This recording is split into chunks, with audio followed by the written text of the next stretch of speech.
In a controversial move, raising eyebrows across the country, the leader of the anti-presidential criticism group, a ZANU-PF-aligned organization, threatened to arrest anyone publicly opposing President Emmerson Mnangagwa.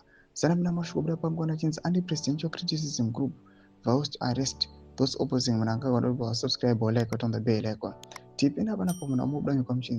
Speaking at a recent rally organized by the group, the leader said, "We will not tolerate anyone speaking against our president. Those who oppose him will face consequences."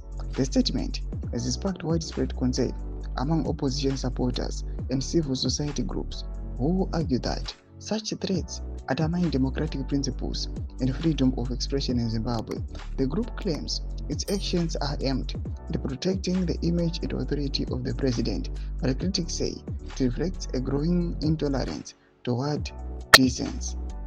Only in Zimbabwe, the leader of the anti-presidential criticism group, a ZANU-PF-aligned organization, was speaking at a recent event they organized. Domashkarakuda panguva inoi atirikuona kuti aiwa this pressure group iri kuonekwa kunzi iri kuzviti anti-presidential criticism group iva ichithreatena magaro enyika yeZimbabwe panguva ino ichiti inoda kuaresta anyone anowanikwa zvake achingocriticize mutungamiri wenyika.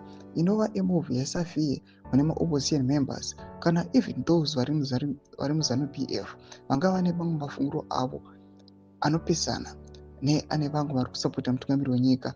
Now they are being forced to keep silent panguva ino noda kwokuti pane mapressure groups anoonekwa kunzi ari kuinsista violence panguva ino but vachingosiyiwa vasingadzorwi kana kunzi vave captured nezvavari kuita noda kwokuti everyone ane right of expression, munhu ane a right yekusapota zvaanoda, but panguva ino this resistance these pressure groups yauya panguva ino ichitsikira veruzhinji. Pindai comment section medu muzivafungiro enyu motodei pamusoro pechitiko ichi.